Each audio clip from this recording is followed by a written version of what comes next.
Good morning Odisha. तो आज हूँ नवेम्बर 11 रविवार। तो चलतु जाना आज दिन टॉप 10 ब्रेकिंग न्यूज। किंतु ता पूर्व जब आपण एपर्तन चैनल को सब्सक्राइब करना चैनल को एवं सब्सक्राइब करी पाखर बेल आइकन को दबे ऑल ऑफ ऑन कर रखुँ जहाँद्वारा जब भी जेकोसी लेटेस्ट ब्रेकिंग न्यूज आपण मैंने चैनल माध्यम सर्वप्रथम पाइपर। तो चलतु उठे नक बर्तमान खबर पर नजर पकाइबा।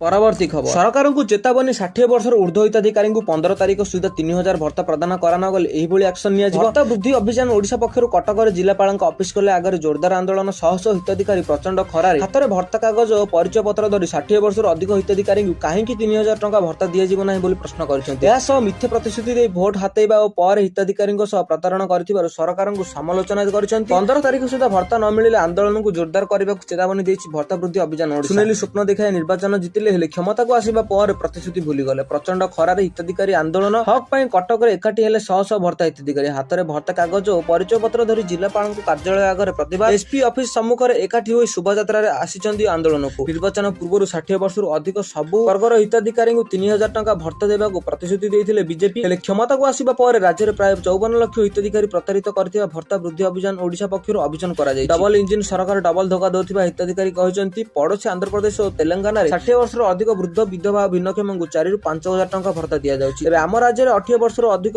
लोक वार्षिक भत्ता और भिन्नक्षम भत्ता दिया जाउछि हेले प्रति मासरे 15 तारिख सुधा भत्ता मिलु नथिबा अभियोग करछन हिताधिकारी। तेणु तुरंत सरकार पातर अंतर न करी 60 वर्ष ऊर्ध्व सब हिताधिकारी तुरंत 3000 टंका भत्ता देबाकू दाबी करि जाइछि नचेत आगामी दिन में आंदोलन को जोरदार करबा नै चेतावनी दिया जाइछि। तो आपण मानकू केते टंका भत्ता मिलुछि ताहा कमेंट करि निश्चय जणातु। केवल सेतिक नुहे भत्ता प्रदान कला बेले भिन्न भिन्न जिल्लार हिताधिकारी भिन्न भिन्न परिचय पत्र मागी हैरान करा जाउथिबार अभियोग मध्य आसिथिबार जणा पड़िछि।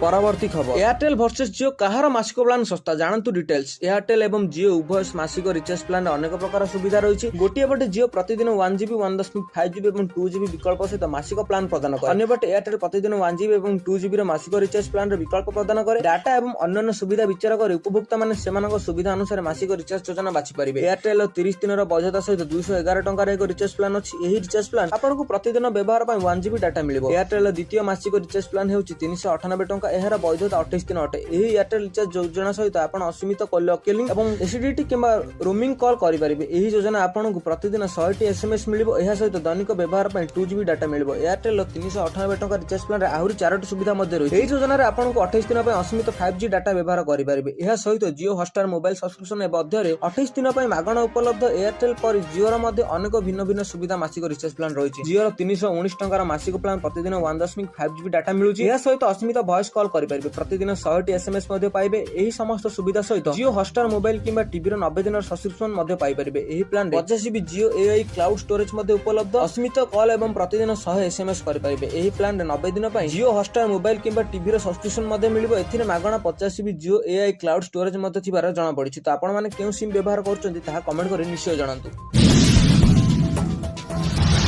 परवर्ती खबर आज और काली विभिन्न स्थान में काल बैशाखी संभावना 2 दिन पर पुणी बढ़ ताती। राज्य में आहरी 3 दिन वर्षा संभावना 24 घंटा अधा ओडिशा काल बैशाखी नहीं चेतावनी जारी करिछि पाणीपाग विभाग। 24 जिले में येलो वार्निंग जारी करा जायछि। बिजुली कुआपथर 40 ରୁ 50 किलोमीटर रे पवन बहिबो। आगामी 3 दिन अभ्यंतरीण ओडिशा रे 1 ରୁ 2 डिग्री तापमात्रा कमिबा सह राज्य में आगामी 6 तारिख जाए वर्षार संभावना देछि पाणीपाग विभाग। आसंता 24 घंटा उपकूल ओडिशा को छाड़िले अधा ओडिशा रे काल बैशाखी वर्षा अलर्ट जारी करा जायछि। 24 जिला को येलो वार्निंग जारी करिछि पाणीपाग विभाग। एही समय 40 ରୁ 50 किलोमीटर बेगर पवन बहिबार संभावना रही। सेहीपरि आसंता काली पश्चिम ओडिशा को छाड़ी अन्य सब स्थान में काल बैशाखी अलर्ट येलो वार्निंग जारी करा जायछि। बिजुली घड़घड़ी कुआपथर सह हालुकरू मध्यम धरणर वर्षा हेबा सह 40 ରୁ 50 किलोमीटर बेगर पवन बहिबार संभावना रही। दिनर तापमात्रा विशेष परिवर्तन हेबो नाही बोली आकलन करिछि आंचलिक पाणीपाग विभाग केन्द्र।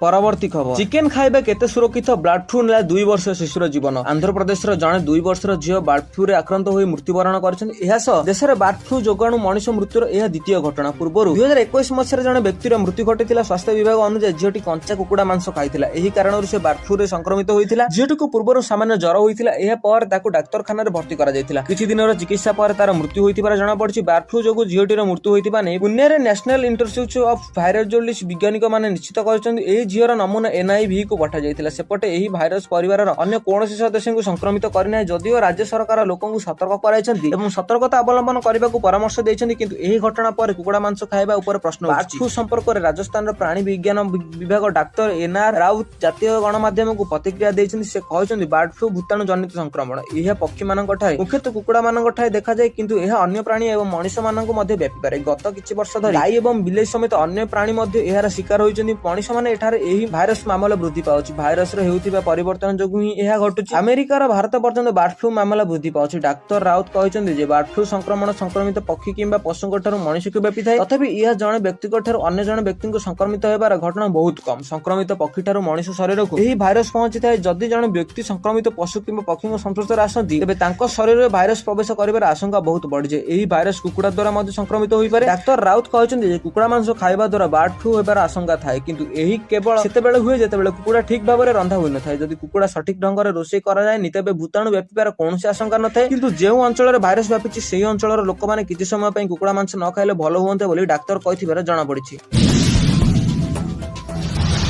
ପରବର୍ତ୍ତୀ ଖବର, ବାର୍ଥ ସାର୍ଟିଫିକେଟ ଉପରେ ମୁମ୍ବାଇ ହାଇକୋର୍ଟର ବଡ଼ ରାୟ କହିଲା ସନ୍ତାନର ଜନ୍ମ ପ୍ରମାଣପତ୍ର ରହିବନି କେବଳ ଜଣଙ୍କର ନାଁ। ବୈବାହିକ ବିବାଦରେ ବାପା ମା ସେମାନଙ୍କ ଅହଙ୍କାରକୁ ସନ୍ତୁଷ୍ଟ କରିବା ପାଇଁ ଯେକୌଣସି ସୀମାକୁ ଯାଇପାରନ୍ତି। ନିକଟରେ ବମ୍ବେ ହାଇକୋର୍ଟର ଏଭଳି ଏକ ଟିପ୍ପଣୀ ଦେଇଛନ୍ତି। ସେ କହିଛନ୍ତି ବାପା ମାଙ୍କ ମଧ୍ୟରୁ କେହି ଜଣେ ମଧ୍ୟ ପିଲା ଜନ୍ମ ରେକର୍ଡ ସମ୍ପର୍କରେ କୌଣସି ପ୍ରକାର ଅଧିକାରର ବ୍ୟବହାର କରିପାରିବେ ନାହିଁ। ହାଇକୋର୍ଟର ଔରଙ୍ଗାବାଦ ଖଣ୍ଡପୀଠରେ ବିଚାରପତି ମଙ୍ଗେଶ ପାଟିଲ ଏବଂ ବିଚାରପତି YG ଖୋବ୍ରାଗଡ଼ ଟିପ୍ପଣୀ ଦେଇଛନ୍ତି। ଏହା ସହ ଏପରି ଆବେଦନକୁ ଖାରଜ କରିଦେଇଛନ୍ତି ଯେଉଁଥିରେ ଏକ ଦମ୍ପତି ସନ୍ତାନ ଜନ୍ମ ରେକର୍ଡରେ କେବଳ ତାଙ୍କ ନାମ ପିତାମାତାଙ୍କ ଭାବରେ ରେକର୍ଡ କରାଯାଉ ବୋଲି ଦାବି କରିଥିଲେ। ହାଇକୋର୍ଟ କହିଛି ଯେ ଏହି ଆବେଦନ ଏକ ସ୍ପଷ୍ଟ ଉଦାହରଣ କି ଯେ ଏପରି ବୈବାହିକ ବିବାଦ ଏକଧିଗତ ମାମଲାରେ କାରଣ ହୋଇପାରେ। କୋର୍ଟ ଆବେଦନକାରୀ ଉପରେ 5,000 ଟଙ୍କା ଜରିମାନା ଲଗାଇଛନ୍ତି। ଏହା ସହ କହିଛନ୍ତି ଯେ ଏହି ଆବେଦନ ନ୍ୟାୟିକ ପ୍ରକ୍ରିୟାରେ ଏକ ଖୋଲା ଅପବ୍ୟବହାରୀ। ଏହା ଦ୍ୱାରା କୋର୍ଟର ମୂଲ୍ୟବାନ ସମୟ ନଷ୍ଟ ହେଉଛି। ମହିଳାଙ୍କ ଦ୍ୱାରା ଦାଖଲ କରାଯାଇଥିବା ଆବେଦନକୁ ଔରଙ୍ଗାବାଦ ନଗର ନିଗମ ଅଧିକାରୀ ଶିଶୁର ଜନ୍ମ ରେକର୍ଡ ଏକ ଅଭିଜ୍ଞତା ଭାବରେ ତାଙ୍କ ନାମ ଲେଖିବା ଏବଂ କେବଳ ତାଙ୍କ ନାମରେ ଜନ୍ମ ପ୍ରମାଣପତ୍ର ଜାରି କରିବାକୁ ନିର୍ଦ୍ଦେଶ ଦେବାକୁ ଅନୁରୋଧ କରିଥିଲେ। ମହିଳା ଜଣକ ତାଙ୍କ ଆବେଦନ ଦାବି କରିଛନ୍ତି ତାଙ୍କ ସ୍ୱାମୀ ଅଲଗା ରହୁଛନ୍ତି। ତାଙ୍କ ନିକଟରେ ଅନେକ ଖରାପ ଅଭ୍ୟାସ ଲାଗି ରହିଛି। ଏପରି କେବେ ସେ ନିଜ ସନ୍ତାନର ମୁହଁ ଦେଖି ନାହାନ୍ତି। ତେବେ ହାଇକୋର୍ଟ କହିଛି କେବଳ ଖରାପ ବାପା ମା ଅଭ୍ୟାସର ଶିକାର ହୋଇଥିବାରୁ ମାଙ୍କୁ ପିଲାର ଜନ୍ମ ପ୍ରମାଣପତ୍ର ଏକମାତ୍ର ଅଭିଭାବକ ଭାବରେ ପଞ୍ଜୀକୃତ କରିବାକୁ ଅଧିକାର ମିଳେ ନାହିଁ ବୋଲି ଜଣାପଡ଼ିଛି। ପରବର୍ତ୍ତୀ ଖବର, କ୍ୟାପିଟାଲ ହସ୍ପିଟାଲରୁ SCB ମେଡିକାଲ କୁ ଗଡ଼ିବ ଆମ ବସ୍। ମୋ ବସ୍ କୁ ନେଇ ଆସୁଛି ବଡ଼ ଖବର। ଏବେ କ୍ୟାପିଟାଲ ହସ୍ପିଟାଲରୁ SCB କୁ ମେଡିକାଲ ଗଡ଼ିବ ଆମ ବସ୍। ରୋଗୀ କିମ୍ବା ରୋଗୀଙ୍କ ସମ୍ପର୍କୀୟ ପାଇଁ ସହାୟତା ହେବ ଆମ ବସ୍ର ନୂଆ ରୁଟ୍। ଆଉ ଯାତାୟାତ ପାଇଁ ହସ୍ତାନ୍ତର ହେବେନି ରୋଗୀଙ୍କ ପରିବାର। ଏହି ରୁଟ୍ ସମେତ ଅନ୍ୟ ନୂଆ ରୁଟ୍ରେ ମଧ୍ୟ ଇ ବସ୍ ଚାଲିବ। ଏ ଅବସରରେ ମନ୍ତ୍ରୀ କୃଷ୍ଣଚନ୍ଦ୍ର ମହାପାତ୍ର କହିଛନ୍ତି ଖୁବ୍ ଶୀଘ୍ର ରାଜ୍ୟର 8ଟି ସହରରେ ଆମ ବସ୍ ସେବା ଆରମ୍ଭ ହେବ ଏବଂ କେନ୍ଦ୍ର ସରକାର ଓଡ଼ିଶାକୁ 400 ଇ ବସ୍ ଯୋଗାଇବେ। ତେବେ ବସ୍ ଦୁର୍ଘଟଣା କମାଇବା ପାଇଁ ଅନେକ ପଦକ୍ଷେପ ନିଆଯିବା ସହ ଆମ ବସ୍ ଭିତରେ 2ଟି CCTV କ୍ୟାମେରା ବି ଲଗାଯିବା କଥା କହିଛନ୍ତି ମନ୍ତ୍ରୀ। ରାଜ୍ୟ ସରକାର ଜନସାଧାରଣଙ୍କ ଯାତାୟାତ ସୁବିଧା ଉପରେ ଅଧିକ ଗୁରୁତ୍ୱ ଦେଉଛନ୍ତି। ଆଜି ନଗର ଉନ୍ନୟନ ମନ୍ତ୍ରୀ କୃଷ୍ଣଚନ୍ଦ୍ର ମହାପାତ୍ର 40ଟି ନୂତନ ଇ ବସ୍ର ଶୁଭାରମ୍ଭ କରିଛନ୍ତି। ଏହି ସେବାରେ ଶୁଭାରମ୍ଭ ଭିଜନ ବିକଶିତ ଓଡ଼ିଶା ଏବଂ ସବୁଜ ସହର ନିର୍ମାଣ ଏକ ପ୍ରଧାନ ଅଂଶ ବୋଲି ଜଣାପଡ଼ିଛି।